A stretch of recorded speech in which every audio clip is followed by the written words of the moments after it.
Sorry, I'm a couple minutes late. I just had to wrap a couple things up before I could rush in here. Looks like we don't have anybody yet at the moment, but if anybody is in here, if I just can't see you, let me know. My audio and video is good, as always. And if you're looking at the thumbnail to this, mention I might be hiring. I'm going to refer you to the other live stream I just did today if you want to know the whole backstory. But the short story is, I may be, I may not be. It's hard to say for sure right at this specific moment. But I am trying to get prepared for it. So to the extent any of y'all, I know for sure I have a dozen of y'all. I think it's closer to 2 dozen that are in or around Tucson that have expressed interest in working with me in the past. So, if that's the case, if you're in and around Tucson and you would like to work for me, if this new opportunity pans out the way it looks like it might not too. But if you are, go ahead and shoot me bulletproof handyman business at gmail.com. I'll say it again, bulletproof handyman business at gmail.com. Shoot me a resume, just give me a list of the jobs you can do and stuff. Make sure you've watched this channel thoroughly enough to understand what kind of business I run, because whatever it is that I've told you that I do, that's what I would expect from anybody working for me. I would expect you would be an independent contractor. I'm not looking for W-2 employees yet. That will come down the line.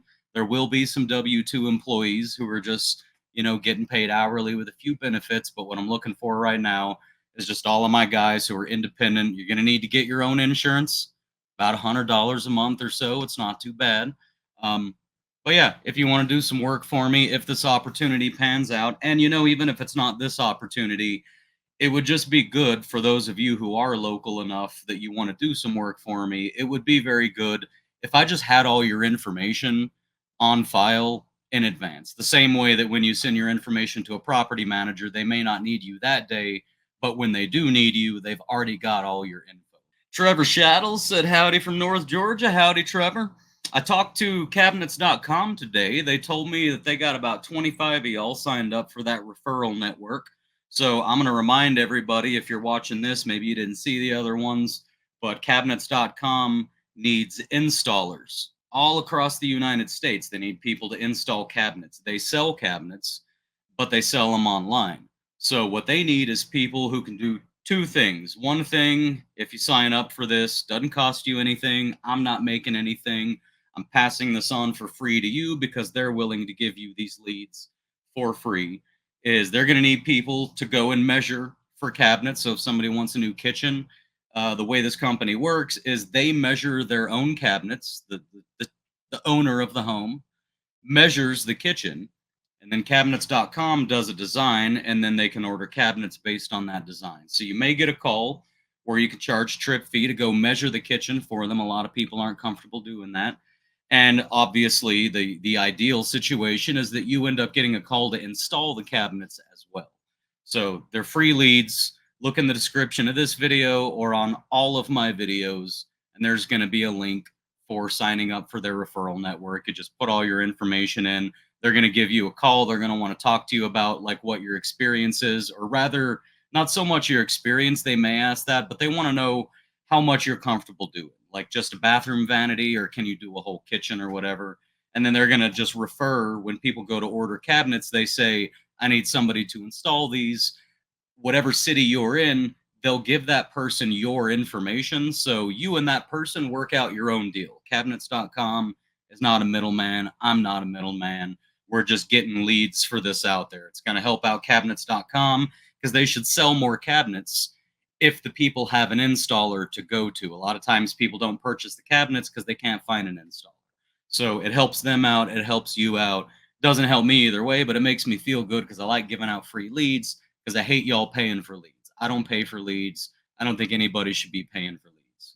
Ooh, let me show y'all this.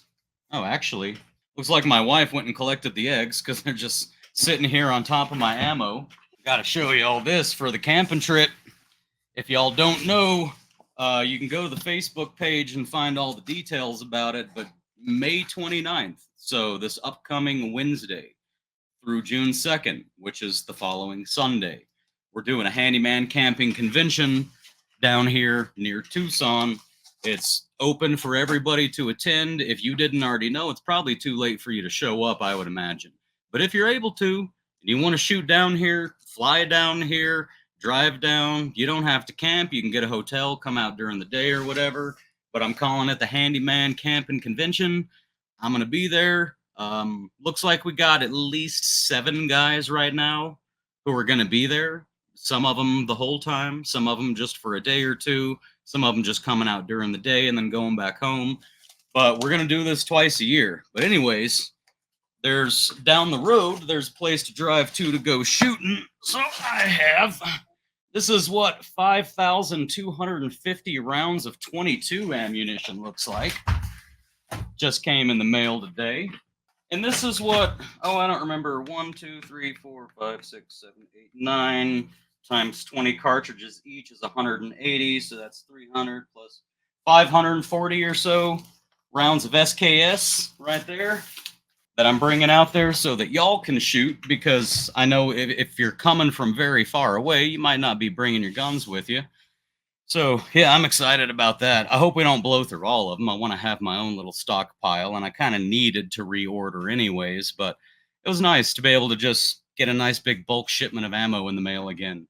No affiliate link for you to click for this, but I use Velocity Ammo. If any of y'all are avid sportsmen, Velocity Ammo, I mean, if you want the lowest price and you're looking at like, oh, this place is 53 cents per round and this place is 54 cents per round, I'm not saying that if you want to save 1 penny, go ahead. But this place is typically as affordable as you can get for brass casing, not steel casing, and they are affordable for steel too. I don't look for steel casing, but when you're looking for brass casings and you're looking for quality ammo, and you want non-corrosive powder and primers so that you're not destroying your gun, then Velocity Ammo has really amazing prices. But what I love about them, and again, no affiliation. I've never talked to them like on the phone or via email. It's just where I find my ammo is the best place. Velocity Ammo typically ships your ammo, if not the same day you order it, then the day after you order it. And it's free shipping. So whatever price you see listed for that case, that's the price you pay. Shipping's included. It comes standard mail. Takes 2 to 3 days for it to get from where they're at to where I'm at. But it's a really great place to buy ammo. I should probably check in with them and see if they want to do an affiliate link. T Chili's in here. What's going on, man? Renovate guy said, howdy, Andy. Handy Andy here. Does that management company have properties just in your area or other states as well? That's an interesting question that I've been going over in my head. I don't know how big they are in other states, but they are in other states. So if by chance they wanted me to put together a network and be getting stuff done, not just in Tucson, I don't see why I couldn't do that. I'm sure they're in Phoenix, and I've said no to Phoenix many, many times, but I'm in a different place now with different resources and different experience. So if it turns out they are in other places, you know, you never know, man. You never know. Paul Dardo said, howdy, Ray. What does your shirt say? Just see world's best farter. I mean, father. World's best father. And it's a fact. I actually am. It was the world voted and said I was the best. By the world, I mean my kids. They're all that matters. T. Chili said, I'm glad you posted that video on your religion. That felt like a 5-minute story during the stream. Yeah, you know what sucks too? I'm sure y'all noticed, and everybody's just been nice enough to not say anything. When I posted that video, because of this setup that I have here, when I go edit my video, so during the live stream, like right now as you're watching me, I don't know if my voice is perfectly synced to my lips, but it's close enough. But when I download the video and then put it into Adobe to edit before I post it, I have to move the audio over and sync it with my lips. It's out of sync the way that it gets to Adobe.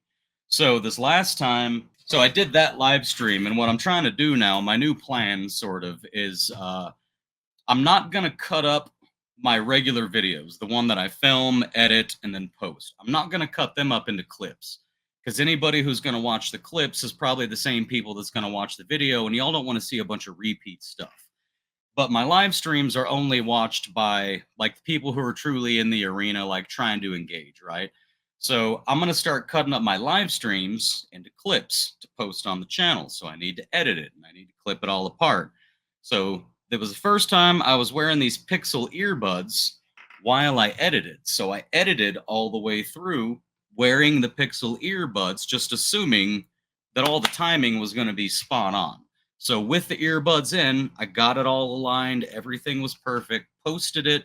I didn't watch it after I posted it, which I usually do, but I watched the live stream itself after I posted it.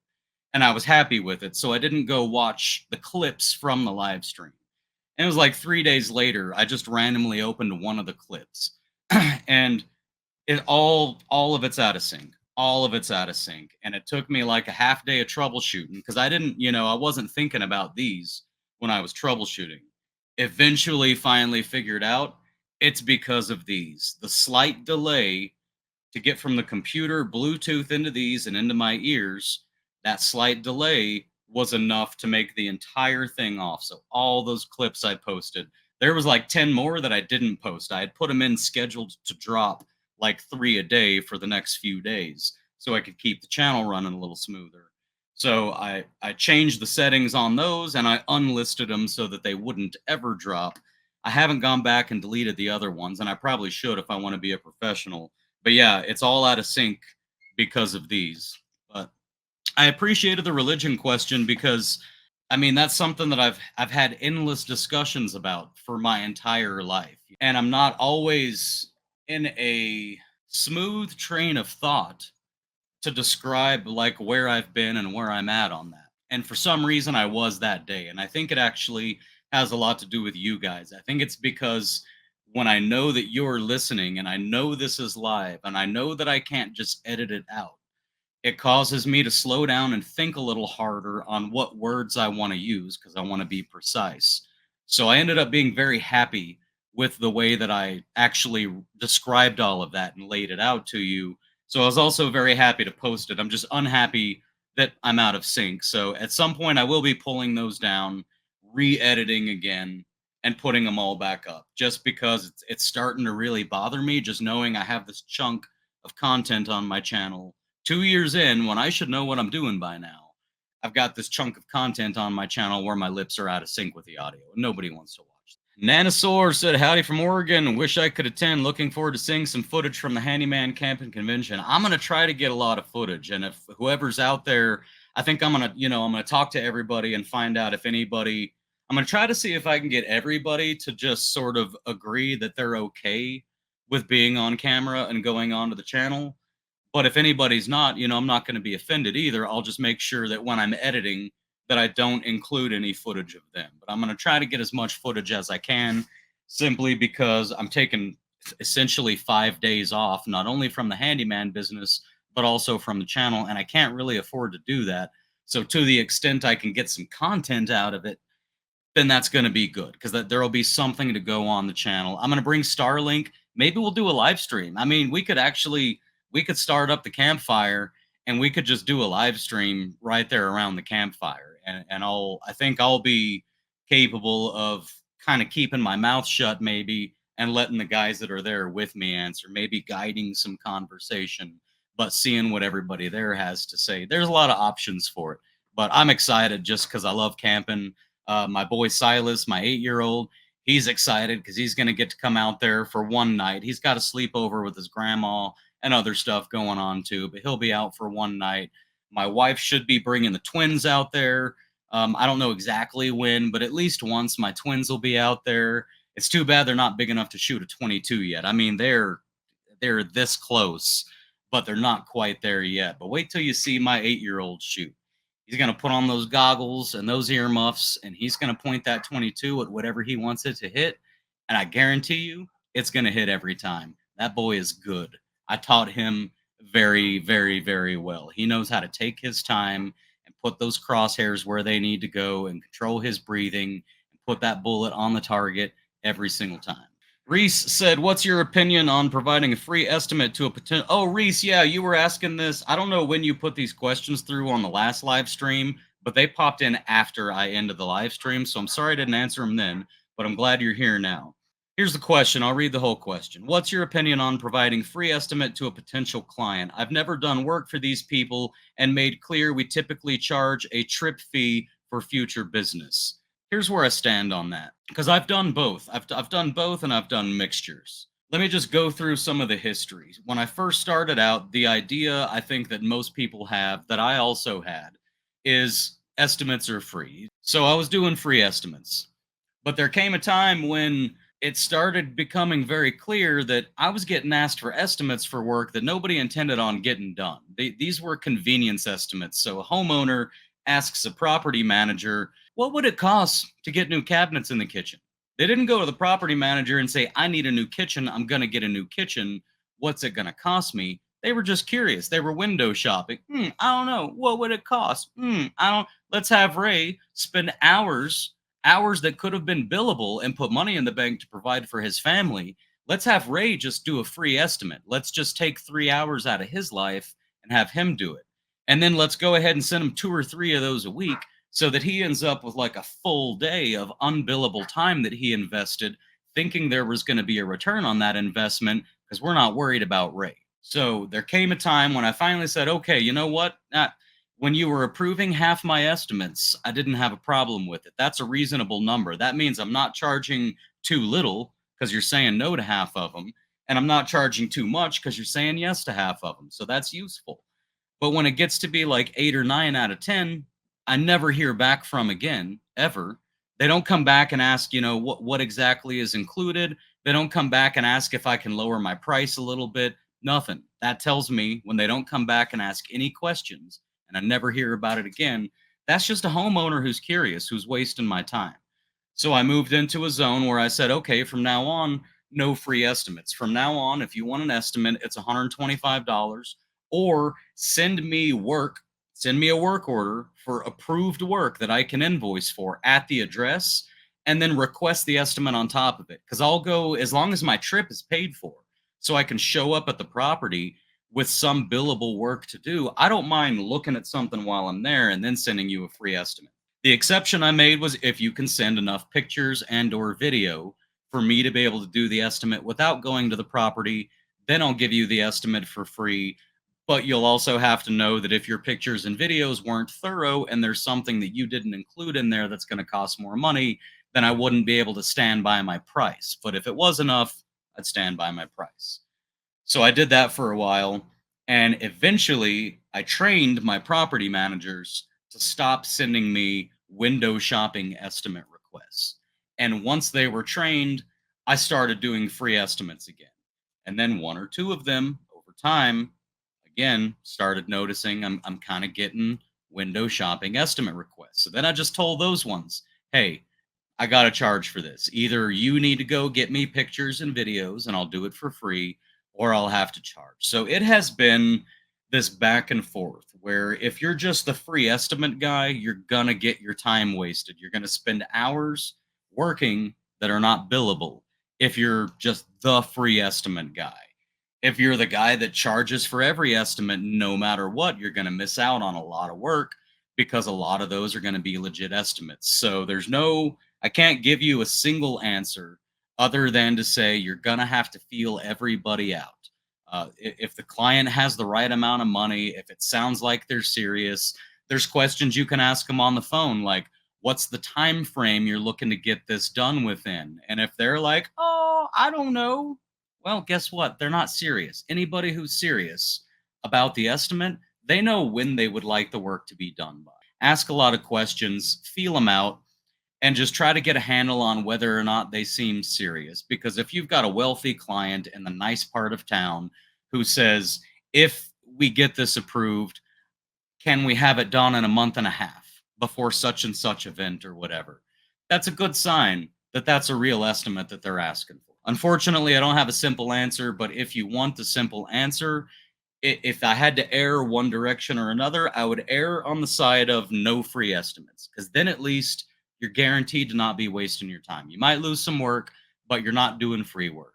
So I would err on the side of never do free estimates as opposed to always do free estimates. But my true advice is ask lots of questions, try to get a handle, People who are serious about spending that money, if they're serious, they're going to have answers to questions about what style they want, how soon they want it done, what their budget is, etc. Fix It Home Care said, finally landed on a live stream. Hey, y'all from Birmingham, Alabama. Welcome, sir. Reese said, I just don't want to miss out of potentially thousands of dollars on them, but also want to establish how we conduct business going forward. Nothing wrong with that. However, like I said, I mean, let's say you do give somebody a free estimate and they approve it and you get the work and it's good work and it's good money and they ask you for another estimate, that's a free estimate. If somebody says, hey, can you replace the bathroom vanity in my bathroom and I want a really nice one and install new light fixtures and a new toilet. Can I get an estimate? And you give them that estimate, and it's a good estimate that puts real money in your pocket. And they say yes, and then they pay you when you're done, and you have a good relationship. That next estimate, that's free. They asked you for that next estimate because they were happy with the first job you did, and they want you to do more. So those estimates are definitely free. It's the people who don't approve your estimates that you definitely need to charge for so you can discourage them from sending you anybody who's window shopping is you can't pay $125 for window shopping. That's the whole point of window shopping. The definition of window shopping is you're not intending to purchase. J Dubs Services LLC said, well, I'm finally catching a live and he's listening. Cool. Awesome. I'm glad you're in here. J Dub. I like that name. That's cool. John Catrambone. Hey, hey, back again. Good to see you, sir. Mike Neal's up in here. What's going on, Mike? You guys have any questions? You know, throw them right in. For those of y'all who weren't here at the beginning, if you're in or near Tucson and you would like to work for me as an independent contractor, not as a W-2 employee, if you would like some work subbed out to you, I don't know for sure I'm going to have it. Watch the live stream from earlier today if you want details. There may or may not be a nice opportunity coming along with a company that I know something about that has a lot of work. If they want me to take over some stuff for them, I'm going to say yes, because I do have a network that can handle it. But I want to get that network together now and have it ready for if they do want something, depending on how quickly they want it. I want to have all my info ready so that I can just make the phone calls and hit the ground running. So Bulletproof Handyman Business at gmail.com. Send your resume. Maybe nothing, guys. It really may be nothing. And that's fine if it's nothing. I'm very happy with where I'm at and what I'm doing these days. But sometimes opportunities present themselves and you just either need to jump on them or not jump on them. So if this is an opportunity, it's with the right company is the thing. It's the right property management and real estate company that I know for a fact is a professional, well-oiled machine that's full of work. So if y'all want to, send me your resume at bulletproofhandymanbusiness at gmail.com. Reese said, I completely agree with you and understand this potential property manager sent me a lot of photos and was very thorough. That's the only reason I considered doing a free estimate. Yeah, man, like you gotta, well, let me read your next one.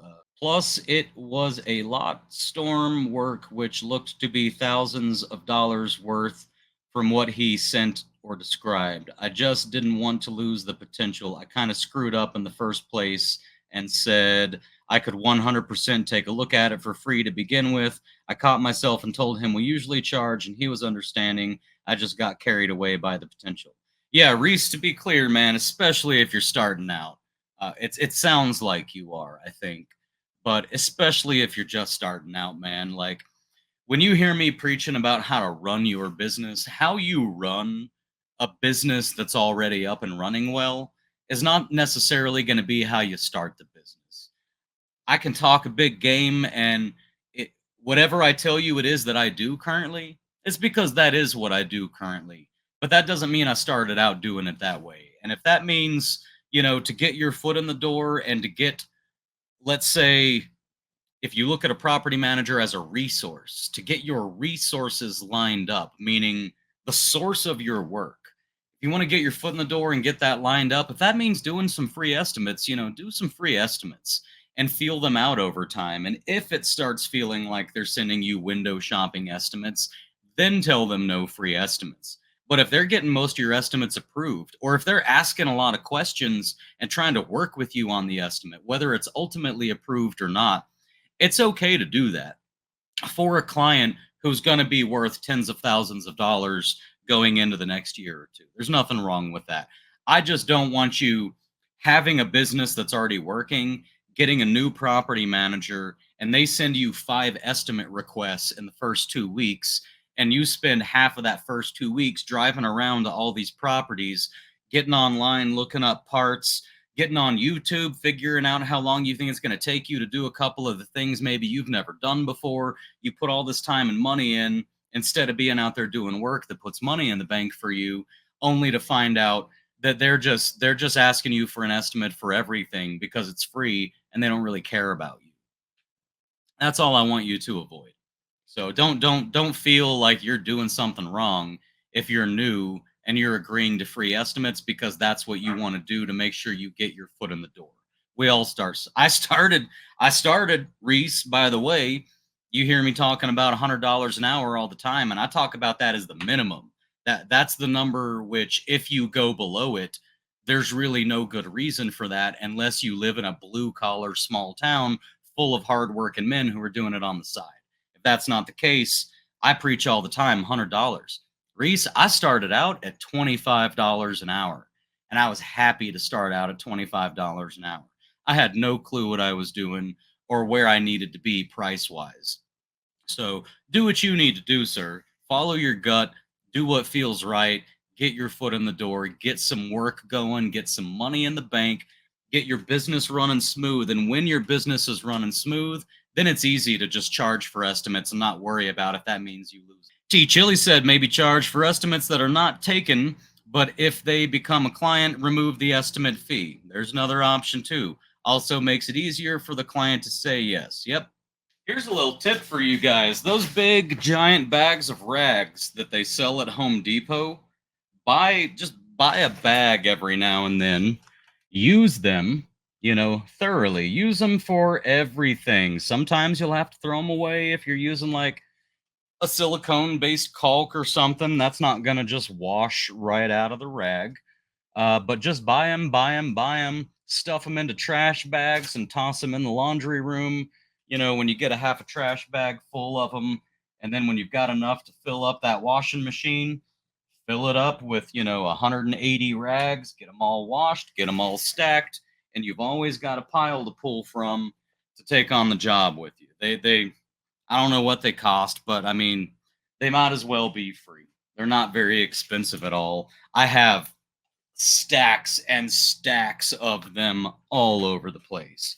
And when they get crappy, then I'll throw them in a different box where I'm going to just use them for like cleaning up greasy car parts and stuff like that. And I just use them until there's nothing left. So, like once a month, I'm throwing away 20 rags and I've got more new rags coming in and I just kind of cycle through them. But it's very convenient and you're always going to be happy to have plenty of rags available. Reese said, and it's kind of funny, I created custom letters and texted them to contacts I found through Zillow. I had a call after the first live stream today from the head of the real estate association in my state. He was thoroughly impressed by the custom letters. I never thought I would have gotten a call like that, all over texting a photo of a letter to a number. Many ways in this industry to network. That's exactly right. Yeah, and I actually got a decent amount of my first work was as far as property managers was actually putting together my packages and emailing them. I do still recommend going in person if your goal is I need to get work and I need to get work now. Like I want a new client and I want to get that new client today, go in person. But if you have some time, if you're already running a business and you're just looking to grow a little bit, you could just email those packages. Handyman Mark's up in here. Said howdy Ray. I also keep all towels I find in turns. Yeah, man. Me too. There's a lot of stuff that you tend to find in your turnovers that you can keep, like oddly computer desk chairs. I don't know why. I tend to find a few of those. The one I'm sitting on, I'm pretty sure came from a move out. Oftentimes in the kitchen, oh man, I got my wife these things. I looked up online. It's like $180. I got my wife this. It's a cast iron interior pot, but with enamel paint on the outside. Like the shiny hard enamel that can like chip off. Like stuff that covers bathtubs and stuff. So it's this big, heavy cast iron enamel inside and out with a lid. This thing was so expensive when I looked it up online, and somebody just left it behind. And I'm not, guys, I don't care how much money I make in the future. I don't care what amount of money is in the bank. I'm not too proud to take something like that nice pot and bring it home and use it here with my family. I'm not too proud to say, hey, you know what? I don't need to spend $85 on a computer chair when there's a free computer chair sitting right here. Nothing wrong, if you don't want used stuff, there's nothing wrong with that. All my clothes come from Goodwill. I buy I buy my boxers from Under Armour. I only wear Under Armour boxers, and I wear Under Armour socks. I buy my pants. Typically, I just buy like 5 pair of Wranglers whenever mine start getting dirty from paint and handyman work and stuff. I go to Walmart and I get 5 new pair of Wranglers. But all the shirts that I own, every single shirt that I own, unless somebody gifted it to me, I buy them all at Goodwill. And sometimes just in between jobs out on the town when I'm working and I have like 40 minutes to burn between jobs because the next tenant isn't going to be off work and home until a certain time, I'll stop into a pawn shop to look at guns and tools, or I'll stop into a Goodwill to look at shirts. So when y'all see me wearing all these button ups all the time, I'm not paying $85 for these like Liz Claiborne button up shirts. I'm paying $5 for them. All right. Oh, I forget what you call that, like super chat. That's cool. We the people said from Washington, I have my residential electrician license. Have to have to test to start my own business, but not sure if it's worth it. I work for a company making 62 an hour, thinking about handyman or electric company. I'm gonna say it's definitely worth it. Um, two things are worth it. One is yes, the testing is worth it. Getting your license is absolutely worth it.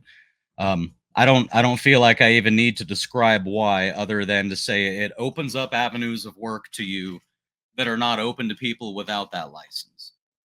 On the other thing is 62 an hour is pretty good, man. Like not a lot of people get paid hourly to get paid that much hourly. However, if you're an electrician, you can be charging 150, 200 an hour if you're a good electrician in a decent sized city. So I'd recommend get any and every license that's available to you, assuming you have the time to do it, because it's just going to open doors. But that's cool, man. I'm glad you're doing that well. Renovate Guys said you can get disinfecting wipes on clearance after COVID years. Works great for caulking and paint cleanup. Yep. Fix at Home Care said, Ray, have you used ChatGPT to estimate from a picture? It's not 100%. However, I uploaded a picture of a hole in drywall. It recognized it was drywall, listed materials, estimated time, and estimated dollars. That's cool. I use ChatGPT for everything all the time. But no, I have not uploaded a picture and asked it about a repair yet. So that's really cool. I do understand the newest version 4.0 is really good with audio, video, like all different types of inputs. So I might try that out. That's pretty cool. I love Chat GPT. I love, love, love it. Reese said I've dropped off around 30 packets in the span of the last 2 days. Got many more to go, trying to figure out that target niche, but things are going decent. Couldn't have done it without your content. That's cool, man. That makes me happy. What's really cool is I hope you get too much work, because if you get too much work. And these might trickle in, like you might drop off 30 packets and get 2 or 3 calls in the first 2 or 3 days right away from some people who want you to do some work right now. But then over the next week or two, you might get a few more calls from people who weren't desperate for you, but still could use an extra handyman. Maybe theirs, pissed them off a couple times in the last week. And then they call you. And then all of a sudden, everybody's sending you more work than you can handle. Then you get to look at which one of these, say you pick up 6 of them, which ones pay me quickly? Which ones speak to me respectfully? Which ones ask me for nuisance estimates, and which ones actually give me real estimates that they intend on approving if the price is right. And then you can start. I believe this so firmly. I preach it a lot here. It's not easy to fire clients, but if you can get more clients than you need, so that it is easy to fire them when you're too busy, like when new jobs coming in stress you out, because you're already behind and making plenty of money. When you reach that point, it gets easy to fire clients. And firing clients is how you develop a good client base. You're not going to train bad clients to become good clients. You're going to get whatever clients you get. And the only way that you end up with a lot of great clients is by firing the ones who are not great clients. And it's hard to fire them if you need them. So your goal is put yourself in a position where you don't need them. That way you can fire them if they're not good clients. Handyman Mark said, "Hey, bud, I would be interested in being interviewed sometime. Have you emailed me? If you haven't, please do. Bulletproofhandymanbusiness@gmail.com. Put it in the subject line that you want to be interviewed. I feel like you might have already. But if you haven't, email me. I've got a filing system set up on my computer right now to start tracking these because there's a lot of y'all, so that I can make sure each one of y'all, maybe once a week, I'm going to sit down and reply to your emails and send some paperwork and then start figuring out the kind of schedule I can get you on." Will do. Cool, man. Yeah, that'd be great. I'd love to interview you, especially anybody like you, sir, who is on my live streams. That tells me that you're in the arena. It doesn't tell me to what extent you're in the arena, but the fact that you're always showing up tells me you're in this world, and you're not just somebody who would just like to be interviewed on YouTube for no reason. Fix at Home Care said, "Simply install ChatGPT on your phone and it allows you to take pictures that you can draw on arrow to fix to the fix required and ask it for a solution." Oh yeah, I've got it on my phone. I use it all the time on my phone, but I had not thought of using it in that specific capacity. So I'm definitely going to give that a shot, because if it works, I'll probably test it out on a few things. And if I feel like it's giving me pretty decent ballpark answers, then I'll make a video for that here on the channel so that everybody else can see what to do and how to do it. Doesn't surprise me a bit that it can, man. I'm telling you guys, if y'all haven't heard me preach this already, I highly recommend, if nothing else, I, I would almost put this as do me a favor, right? If you want to do me a favor, do this favor for me. Pick an evening when nobody's around and you have some privacy so you don't feel embarrassed talking to an AI. Download ChatGPT on your phone, open it up, use that little headphone icon, because that's the icon that when you hit that, it's kind of like when you hit the microphone icon. You can talk, have a headphone icon. If you hit that headphone icon, it's going to listen to you speak, wait for you to finish speaking, and then it's going to reply. It's going to have a conversation with you. I highly recommend every one of you, if you haven't, if you want to just hate AI or pretend like it's no good, just do me this one favor. Give it 30 minutes. Pick a night, download it, nobody around, and I want you to talk to it like it's an intelligent friend who cares about you. And that's it. Just tell it your goals, tell it what you're thinking about, and let the conversation go where it goes. And I believe at the end of that 30 minutes, you're going to be sold. And if you're not, then at least you can go forth into the world and say, "I tried it and it sucked." But I don't think you're going to say that if you truly give it a half hour of your time. Just talk to it about whatever it is that's on your mind, whatever your goals are, your concerns, weird rash that's on your back. I don't care. Talk to it for a half hour and come back and tell me that you were not kind of shocked at just how intelligent this thing is. Mike Neal said, "I had a commercial manager call me this week asking if I could do some work. I told him I have a $50 trip fee and he asked if I would take 30. I told him to kick rocks and not call me again." Man, you're doing him a favor. $50 trip fee isn't even enough. I'm not like you be price wise where you want to be. You might have a whole different way you do your pricing that still puts enough money in your pocket at the end. But you're doing him a favor with a $50 trip fee and he wants you to make it 30. I'm glad you told him no. I wouldn't even entertain that client ever again. Just the type of client that's going to try to bargain $20 out of your trip fee. I wouldn't even entertain them again. Handyman Mark said 500 plus doors and commercial, 20 plus years in maintenance and 40 years in construction. Yeah, well, you're super experienced. Cool, man. Yeah, it's going to be good for the channel. Thank you, Mark. I was trying to figure out if you were describing yourself or somebody else. Reese said, "Do you have any templates or recommendations for formatting good invoices? I haven't had the time to watch your jobber videos yet, but I'm interested in the platform. You may have talked about this." Yeah, you got to watch the videos. I mean, I've I've dove so deep into Jobber. I highly recommend it. A lot of guys here on this channel, and it is everybody can do what they like. You can also go check out Jobber and don't use my link. You know, if you're worried I'm just trying to make money, because I do have, I'm a brand ambassador for them, but I've been using them for years now. There's a reason I'm a brand ambassador for them, is because they're awesome. You just got to go watch those videos, man. I've done so many on this channel, not only jobber videos, but just lots of my regular videos. I integrate jobber into the video where it's appropriate. So I've got a move out one I did recently where I show you me invoicing the move out. It's definitely not something I can cover in a live stream quickly. Most of my jobber videos are like they're an hour and a half long, hour 40 minutes long, really deep dives. But if you'll just go search my channel for them, you'll find them. And then also, I've made this offer before, and I did not get people taking me up on it. So I'll make this offer again right now because I'm using StreamYard now. I am able to do like I don't know, a webinar, whatever you want to call it, like a live stream, but that's private, that's not public, because I can't have publicly everybody seeing my property managers' names and addresses and the property's names and addresses and their account balances and all that. But I would be willing to do like a webinar where I take you into my Jobber account and take you through like a lot of my estimates and a lot of my invoices and stuff.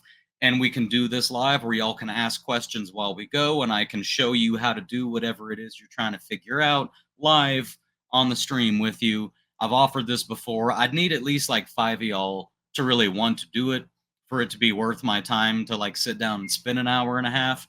But if I had a handful of you that really wanted some of that guidance in Jobber, because you're trying to make your mind up between Jobber or something cheaper, I would be happy to sit down and sort of take you step by step through it. But I promise you, if you go watch my Jobber specific videos, guys, this software goes deep. You know, at the surface level, by the way, link in the description. You know, use my link, please, if you're going to do it, unless you're worried that I'm just trying to take your money, in which case, check them out and bypass my link. But there is a link in the description. But there's the surface level of Jobber, like the surface level of any CRM. Yes, it writes quotes, it sends invoices, it takes payments. They all kind of do the same thing. The reasons I'm with Jobber are a lot of those deeper reasons, a lot of those really deeply embedded features that Jobber has that I know I'm going to be thankful for in 5 years, and that I'm already thankful for today that I was using 3 years ago, because I've consolidated my whole business into one spot. But if y'all want something like that, let me know if I can get a handful of you together. And again, guys, please email me if you can, bulletproofhandymanbusiness@gmail.com. That's going to help me sort of keep it organized. I can file y'all into a folder, you know, and go like, oh, yeah, this is the folder with the guys who requested like a live jobber training type of thing. But I would be happy to do that if y'all wanted to. Reese said, and I'm just unaware. I can't read that. Quasar Nugs said, so my latest customer is warning me about creating micro cracks on her hardwood floors by setting my tool bag on it, the picky kind. I mean, is she rich and paying you $200 an hour? If so, put up with it, I guess. But I mean, if she's just another client, get out of there. That's why I don't work for homeowners. It really is. It's that kind of BS is the reason I don't work for homeowners. That is the dumbest thing I've ever heard. It is a floor. It's literally meant for you to walk on. It's meant for you to put a 300-pound washing machine on a dolly and take the dolly across the floor. These things are built to hold a certain amount of weight, and there ain't no such thing as a micro crack in hardwood. Wood is textured and cracked and grained and checked on the ends, because that's what wood is. I mean, nobody ever put in a wood floor and said, I hope to God this thing never gets any micro cracks. That's silly. Get away from those homeowners. Mike Neal said, Quasar, I wouldn't even step foot in the house. Tell her no problem and find another client. There you go. Mike Neal agrees. Mark White said, I agree with Mike. Run to your neck. There we go. See, you're getting some solid advice from these guys right here, right now. He said, it's literally a rental I'm doing and make ready. I just rolled my eyes and said, yes, ma'am. Yeah, if it's not hers, then if she ain't the one paying your bills, don't worry about it. Just, exactly what you said. Yes, ma'am. Sorry, ma'am. Yes, ma'am. Get your job done. Get out of there. Paul responded to that. Reese H, I'll definitely check the videos out, and the webinar sounds like a great idea. Jobber seemed like a great CRM prior to me watching your content. You definitely piqued my interest in it further. Oh, and then Quasarnug said, no, she's the owner. Oh, so she is the owner. Yeah. Yeah. I passed on one of those recently, actually. So the property management company was getting ready to fire her because she's like this woman that you're talking about. They're getting ready to fire her. When she has a move out, usually when you turn your property over to a property management company and there's a move out, you don't have anything to do with it. That's why you hired them, so you don't have to have anything to do with it. This woman, despite paying the property management company to manage her property, when there's a move out, she's there and she's cleaning and she's scrubbing and she's inspecting and she's making notes and she's putting post-it notes all over the walls and all over the house. This last one, they asked me if I could work directly for her because that's just the way she does it. And they let me know that they were getting ready to fire her. So if I wasn't willing to, they were like, basically, it'd be a favor to us because she's going to be upset if you won't. But we're going to fire her. It would just be nice if you could, because then she's not going to like be up our butt about it the whole time. And I said, yeah, and they warned me who she was. And I'm like, I can handle it. So I showed up and I did, she had big old punch list. And I showed up, started knocking out the punch list. I know how to put up with these women, like I know how to just nod my head and kind of agree, but not really agree and just get my job done and leave. And that's what I did. I showed up and I knocked out the punch list. But then she wanted like twice as much work. She wanted an estimate on. So I just basically told her, like, hey, look, I really only work directly for property managers right now. And I'm really backed up. And I set aside the time for you today. And basically what I said was, look, you've got two options. I'll be free in a month and a half, in which case I can give you an estimate and come back and do this in a month and a half. But I think you want to rent this out before that time. So I can give you the name and number to another guy that I know who might have some availability. And she said, yeah. So I just called, and I didn't lie to the other guy. I didn't like pawn her off on him. I just know that he wants work badly enough that he's willing to put up with these homeowners. And I just gave him a heads up and was like, hey, I gave your info to this homeowner. She's probably going to call soon. Here's the great thing: she pays. She's happy to pay. She has plenty of money. She wants to be up your butt the entire time, but she'll pay you really good money if she can just stay up your butt for a few days. So that's what we did, and passed her on to him. He made his money. Everybody was happy. But yeah, it was the same kind of situation.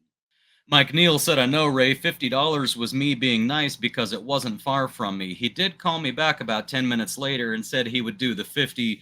I gave him an earful and good luck getting an electrician. Yep. Paul said, tell her you're busy cleaning out your sock drawer for all her future inquiries. Exactly. I'm washing my hair, guys. Edward Pitkins up in here too. Good evening, Ray. Glad to have made the second live of the day. Getting ready to head out of town. That's cool, man. Mike Neal said 5 more days until I fly out for the camp out. Look for me coming down the trail on June 1st. Oh, you're going to show up on the 1st. Okay. Wait a minute. This is the 29th through the 2nd, right? I hope you're not like off on the days. I'll still be there on the 1st. But the 2nd, like I'll be packing up camp in the morning, and leaving on the 2nd. So, ooh, I hope your days aren't off, man. Are you going to be there at the right time when you're supposed to be? Or are you just like coming to Tucson for other stuff and you're going to come visit on the 1st? I apologize if you already told me. I just can't. I have a condition called CRS. Can't remember, so that's my condition. Okay, Mike, sweet. You've got your plans then. I'm looking forward to meeting you, sir. He's coming for other stuff. You probably told me that, and I probably forgot. I can't apologize enough. I wish I could remember all the names with all the YouTube handles, with all the business names and everybody's history and all that. I'm just not. I can barely remember all the stuff I need to remember, which is why I'm using Jobber. It's why I can't say that I have learned how to use a Franklin planner, but I'm in the process of learning how to use a Franklin planner. I think I've got the idea down. I'm still working out successfully using it correctly every day. But I have to write everything down. I have CRS. Bad case of CRS. All right, guys, throw some questions up in there and we'll keep this going. I probably mentioned cabinets.com. If I didn't, go look in the description of this video or any of my videos and get signed up for free leads. They're free. I'm giving them out for free. I'm promoting their installer network because they promised me that these are going to be free leads. They're not going to charge you any money. They need installers because they sell cabinets, but they don't install cabinets. These are free cabinet install leads for you guys. So go click on that link and make sure you get signed up. It never hurts to get free leads. They're going to call you to talk to you before they put you in the program. If they call you a bunch of times and you're not returning their call, they're not going to put you in the program because they don't want to refer you out to people and have those people calling back saying the guys you gave me the number to don't answer the phone and don't return my call. So make sure you answer the phone when they call you. Mike Neal's brother is retiring from the Air Force. Congratulations. It's crazy to me to think that I could have retired from the Air Force like 5 years ago. The idea that I could be retired seems insane to me. Like I can't believe that I could have been retired had I stayed in. I don't regret it for a minute. I mean, not a single minute. Joining the Air Force was the best decision I ever made in my life. It prepared me, literally prepared me for the rest of my life. It gave me a thorough understanding of what it is to be a professional, what it is to learn how to do new jobs, what it is to enter into a system and to figure out that system and operate within it. It taught me so many things, so many things. I would not have had the amazing life I've had I not started it out in the Air Force. I also don't regret getting out. It is not for me. It is not for me. Too much structure, too much. I felt like just, I felt like there was a wall and a ceiling and a structure just literally touching me from all sides. I felt like I couldn't move. I couldn't think. I wasn't allowed to be me or do anything. I know how horrible that sounds, and it kind of was. But at the same time, I learned everything I needed to know for how to conduct myself in a successful way for the rest of my life. But boy, do I not miss it at all. I'll tell y'all a story. What I do, I went four wheeling with a friend once. It might as well have been an investigation. It was like, Senior Airman Duke, you need to go see so and so in the flight office. About what? Apparently you rode some four wheelers this weekend and they want to talk to you about it. Go to the flight office and it's like, oh, Senior Airman Duke, I understand you were riding some four wheelers out in the desert this weekend. Yeah, I was doing that. Did you talk to the squadron safety monitor about that? And I was like, what? Am I supposed to? Well, you have to be safe. The squadron safety monitor, had you talked to him, would have given you a briefing and made sure you understood that you needed to wear a helmet and knee pads and shin pads, and face guard and shoulder guards and gloves and long sleeve shirts and metal boots and a gigantic protective spaceship around yourself like Iron Man before you ride a four wheeler so you can be safe. That's what the Air Force was like for me. Yeah, I'm gonna tell some stories since y'all aren't saying much over here. I'll tell you some. So again, let me reiterate. I love that I was in the Air Force. It prepared me for life. I'm proud to have been in the Air Force. I would encourage anyone to join the Air Force or the military in general. I encourage that. I think it is amazing, and I think you should, and I'm proud that I did. But if we're allowed to just complain about things, though, in a fun, jesting kind of way, here's a few crazy things from the Air Force. My wife cheated on me, so we got divorced. And during the course of the divorce, they wanted to take my guns. Not because I was acting crazy or anything, just because somebody found out I had guns, which is not illegal at all. I got called again into the flight office, and it was like, it was a sergeant by this time. Sergeant Duke, I understand you have a lot of weapons in your home. And I was like, I mean, I don't know what's a lot, but probably. They're like, well, how many do you have? And I'm like, I had to think because back then I would buy guns, pawn shops from friends and stuff. I would sell guns. I'm like, probably a dozen. Why do you have so many guns? Because that's none of your business, and we have the Second Amendment, and I have the right to own as many guns as I want. Like, what is this? Long story short, they wanted me to take my guns to the armory on base and check them into the armory until they decided that I wasn't too sad anymore from my divorce. And I didn't do it. I refused. I said no. They did not have the legal ability to force me to do that. But I had to fight them, to not, it's nobody's business. I'm a grown man. It's nobody's business. My divorce shouldn't have even been his business at all. You know what I mean? Um, oh, anthrax. Remember the whole anthrax thing when like they sent an envelope of it to Congress or whatever? Big deal. So they started making military members get the anthrax vaccine. I'm an intelligent guy who's capable of researching some stuff. Anthrax is not easy to deploy onto people if you're not a major military power with a bottomless pit of money to develop some seriously insane technology to deploy onto me in the United States on a base. If you fly a Cessna with weapons grade anthrax just filled to the top over a base, and then just drop it all out and just cover the base in anthrax powder, almost everybody's not going to get anthrax. It's not an easy thing to give to somebody. And the vaccine was experimental, 100%. It was labeled experimental. The only reason we were getting it was because at the time it was legal for the military to tell its members that they were going to take an experimental vaccine. So they did that, right?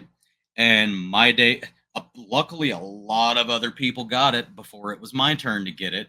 And they're talking about these crazy dreams they're having, these really weird sicknesses they're coming down with. They can't think straight. Like their lives have been seriously impacted by this vaccine. So my day comes, I just didn't go. I just didn't. Uh, I don't remember what I told them. I would imagine I lied, probably said I forgot or something like that. I can't remember this day what I did 20 something years ago, but I just didn't go. So eventually, get called into the flight office for this now.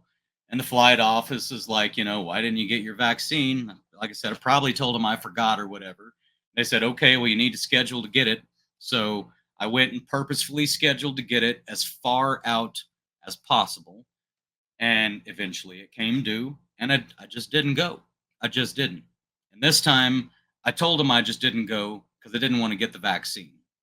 And I was a really good, I was really good at everything, at being in the Air Force. I was good at my job. I was a good leader. I was really good pretty much all the way around. Like I was somebody who could get away with some stuff because I was a very good member of the Air Force.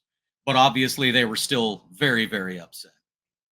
So they made it very clear that I had to go get that vaccine.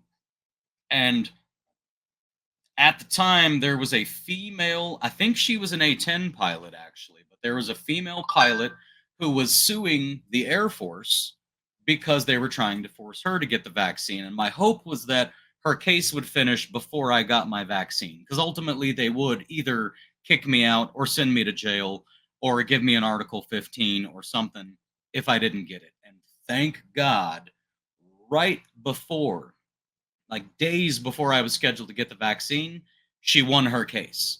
And they said, you were not allowed to do that. You shouldn't have done that to everybody. And you're not going to do that anymore. They have to voluntarily get that vaccine. You can't force it. So thank God I didn't get the vaccine. And I was very happy about that. They did the same thing, guys. I did eventually have it pulled. Is that the one? Anyways, They want y'all will know this if any of y'all have been in the Air Force at least since 1999. They have a fetish for um your molars, your wisdom teeth. The Air Force will loves your wisdom teeth and they want to take them and rub them all over their body. They love wisdom teeth. If you've joined the Air Force and you have wisdom teeth, they will do everything they can to get those wisdom teeth from you. Once again, I refused. They wanted to take. Now, I didn't have an issue with it at first.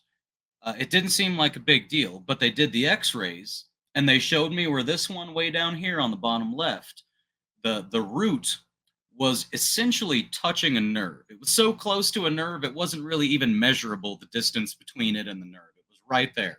So they wanted me to sign this waiver saying, hey, by the way, when we extract this wisdom tooth, if we damage that nerve, which is kind of likely to happen, you might lose half the side of your face. So I said no, and again, they tried as hard as they could to force me to give them my wisdom teeth. And this time I didn't lie. I know I didn't lie for sure. I flat out told them I didn't want to give them my wisdom teeth. And I was in the same position. It was like I set the appointment, didn't show up to the appointment, got complained to about it, set the next appointment, didn't show up to the appointment, got complained and warned strongly, set the next appointment, didn't show up, got a letter of counseling called a LOC. After an LOC is a LOR, letter of reprimand. So the next one, I got a letter of reprimand. The next one's called a UIF. It's an unfavorable information file. It's a local file. It's a big deal locally, but it doesn't necessarily follow you to your next duty station. Got one of those. Next step was Article 15, but luckily I got out of the Air Force. But yeah, just the way that they wanted to treat me and everybody else as if I was their child, that they needed to sort of like hold my hand and guide me through life and tell me what to do and how to do it, both in and out of my professional life. I get it. It's the military. I signed up for that. But I stopped doing that as soon as possible because I don't need to be babysat. I don't need my hand held. I don't need safety briefings before I ride four-wheelers. And I know you're hearing me complain a lot, and you might be thinking I would never go into the Air Force. You'd be dumb not to. You'd be really dumb not to. What you get in exchange for putting up with that is invaluable. You cannot put a price. It is priceless. What you get out of joining the military for 4 years and then getting out, what you receive from that, the benefit that you get to carry with you for the rest of your life, far outweighs any of that. But it wasn't for me for the long term. And Caruso said Chair Force always had the best looking girls and the best food. Yeah, we did, man. We had the best looking girls. We had the best food. We had the most air conditioning. Dude, it was so funny. Like, if I go like TDY, like say they need to send me to like Nellis or something, me and three other guys got to go to Nellis for 3 weeks for some training. We're going to be in a nice room with air conditioning. They're going to get us a rental car. Yeah, we got to share the rental car. We're going to get a rental car, though. This was in like 2002. God knows what benefits they have these days. But it was nice. I could tell you all the reason I chose the Air Force. I started out at the age of 17, signed up for the National Guard. There was this program where if your parents, your legal guardians, if they signed as well and gave their consent, you could join the National Guard, or I think the Army in general, but for me it was the National Guard at the age of 17, and it was called split option. So what you did was you signed up during your junior year of high school, and between your junior year and your senior year that summer, you go to boot camp. Like the real boot camp is if you just join the Army. You go to boot camp. And then when you're done with boot camp, you come back home to your unit, your National Guard unit, and you're a National Guard member. I was getting like my senior year of high school, I was in the military. I was going to my weekend drills. I was doing the 2-week thing once a year, getting paid my military check for it, wearing the uniform, shooting guns. I was on the howitzer, like the big howitzer. It was very cool.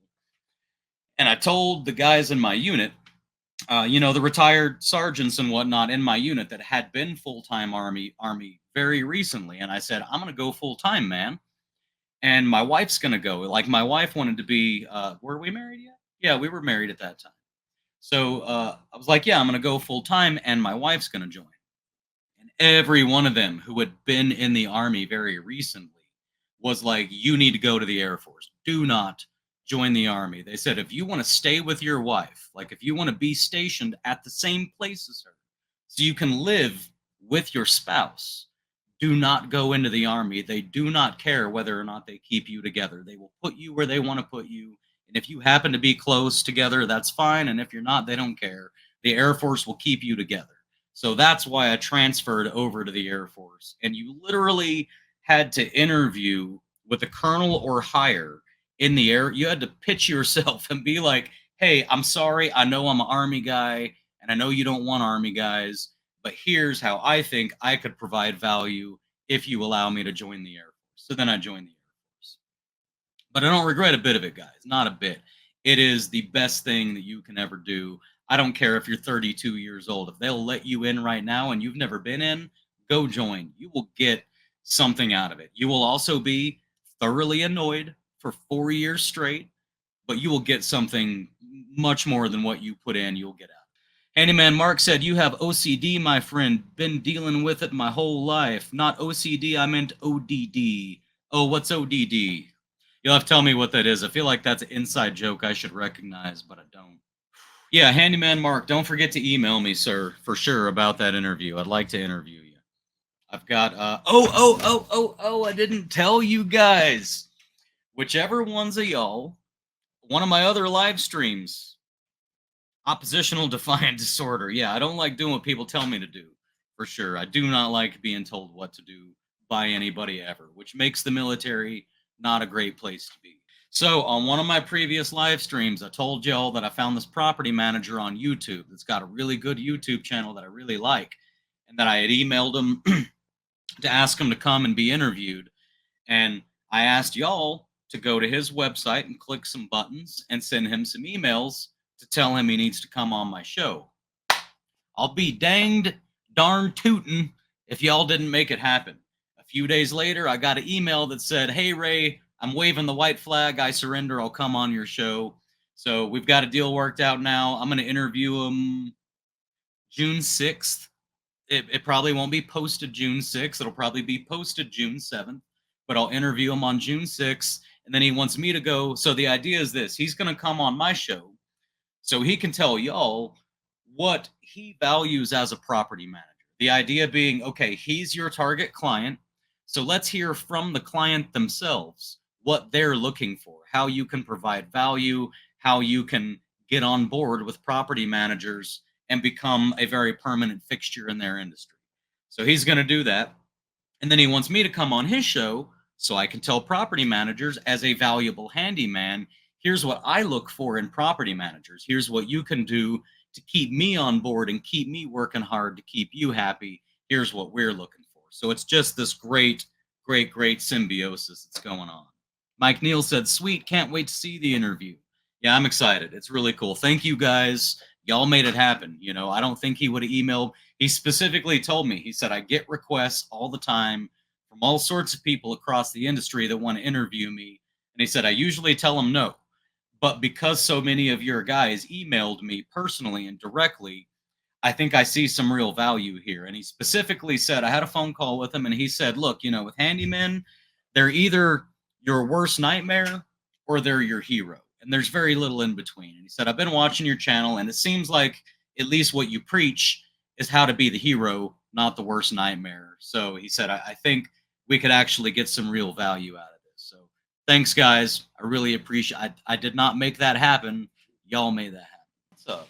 Oh yeah, you've totally ruined everything by walking through that door and interrupting my live stream. I'll probably shut down in a minute and come out, sit with you. Yeah.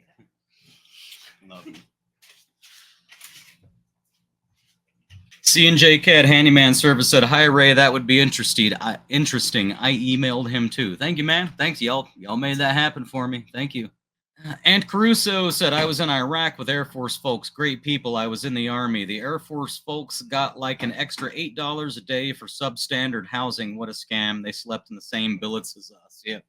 No, the Air Force is gonna treat you better, man. It's gonna treat you better. Uh God, I was in Afghanistan for 3 years as a field service engineer for a drone. It's called the Shadow. If y'all want to look it up, the Shadow unmanned aerial system. Um, I was a field service engineer, which meant I was the company rep on site for everything, for the launcher, the ground control station, portable ground control station, satellite dishes, aircraft, fiber optics, all of it, maintenance, inventory, the whole kit and caboodle. I spent 3 straight years in Afghanistan doing that. And in that job, you're attached to your army unit. So it's not like you're an outsider that they call and you come down to the site and fix something and leave. I slept in the same cots, in the same tents as them, ate the same food as them. You're attached to them as if you're part of the unit. And I will say this 100%: the army does not treat their soldiers with respect. The same way that I talk about the Air Force not having treated me with respect like I was a grown adult, except way worse. It was like, one commander, no more mustaches. Why? Because he said so. Not for a good reason. Other units there had their mustaches. Just my specific, it was the 173rd Airborne. By the way, they were the best ever that I've ever worked with.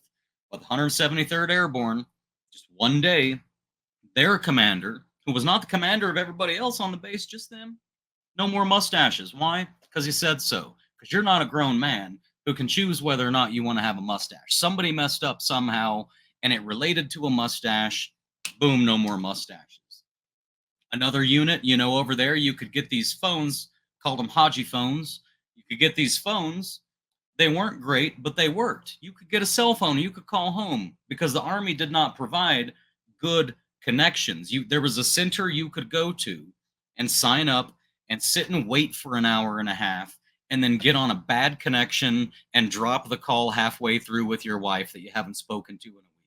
That's what the army offered their soldiers over there. So the soldiers started purchasing phones. Again, the whole base, but just any individual commander of any individual unit just decides, like that, no cell phones. Sorry, because I said so. Doesn't matter why. I know everybody else has them. My guys can't have them for no reason. I mean, don't get me wrong, there's a reason, but they don't explain the reason. They don't expect you to be an adult and understand. They treat you like children. I did not like the way the Army treated their soldiers. The Air Force, no matter how annoying they were to me, they always treated me with some level of respect. They treated me as if I needed them to hold my hand, but they didn't treat me as if I had zero input in anything and just make up arbitrary rules. In fact, one of the things I liked in the Air Force, this was fun, on your BDUs, you have a maintenance badge. Everybody has a badge. So if you're medical, you've got a medical badge. If you're maintenance, you got a maintenance badge. There's this badge, right? Well, in the Air Force, they really care about the rules. And there's a book. It's 36-2903. I'll never forget it. 36-2903. The rule for the maintenance badge was it was optional. Now, everybody wore their maintenance badge across the board. Everybody. I didn't. Why? Because I got ODD, probably. But the book said I didn't have to wear it, so I didn't wear it. And I would get stopped constantly from lieutenants and captains and whatnot. And they'd be like, you need to have your maintenance badge on. And I'd say 36-2903 says it's optional. They'd get mad, but they couldn't do anything about it. And they'd say, next time I see you, you better have that maintenance badge on. And I'd be like, yes, sir. Next time they see me, I don't have the maintenance badge on. Why? Because it's not required. 36-2903 does not require it. And if you memorize the book in the Air Force, if you could point to the book and there was no squadron level SOP that said otherwise, you were good to go, and they had to respect that. In the Army, it wasn't like that. All the Army units I served with in Afghanistan, your commander could just make up whatever he wanted to make up, and you had to follow it, and that was the end of the discussion. So I did not like that. I love the Army. I just didn't like the way that the leadership of the Army treated the soldiers in the Army. All right, guys, we're at an hour 18 minutes. I'm gonna give y'all an opportunity to drop in any last little questions and stuff you have. Let's go over some stuff again. Cabinets.com. Click the link in the description. Those are free leads. There's literally no good reason not to, unless you just actually don't install cabinets and don't want to install cabinets. Um, Campouts happening any day now. I'm super excited. Here we go. Mike Neal said, video idea for you, Ray. Paint matching, the best place to take a sample, how to track down a place to do it, tips and tricks, etc. Cool, that is a good idea. I have done that on one video. Good luck finding it out of 150 videos. So I could do a whole video on that. That's not a bad idea.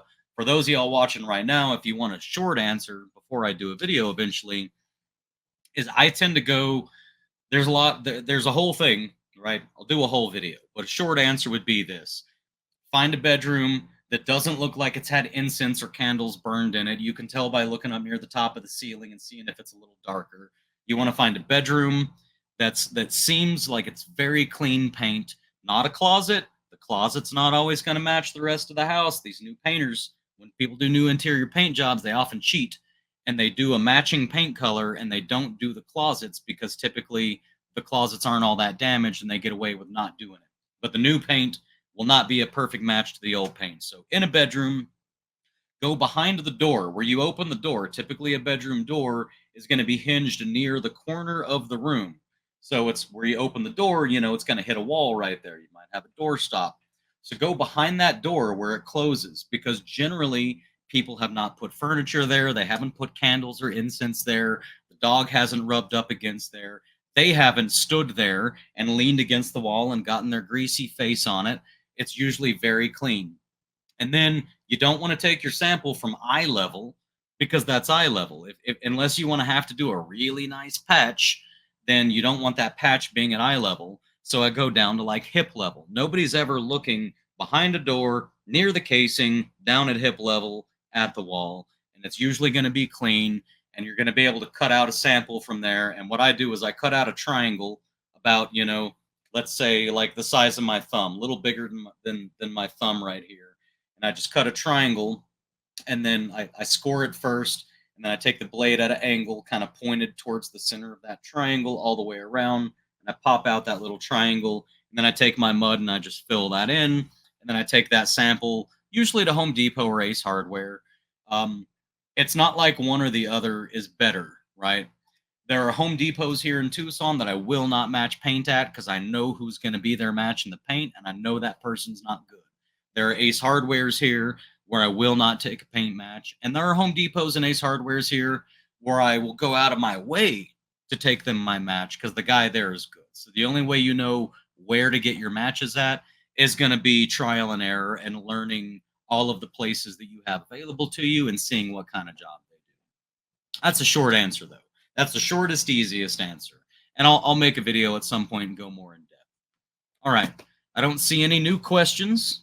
Been in here hour 22 minutes. Oh, here we go. Mike Neal said, you just need the paper from the drywall. Yes, kind of. Yeah, if it's a semi-gloss, you can just get the paper if it's a semi-gloss. Anything less than a semi-gloss is going to crack. If you try to peel that paper off, it's going to end up cracking the paint. And all those little cracks in the paint are not reflecting light back at the sensor. So the paint match that you get is going to be accurate to what it read, but it's not going to read accurately because it's reading the darkness in those cracks as well as the actual paint. So what you want to do is you want to get a chunk out.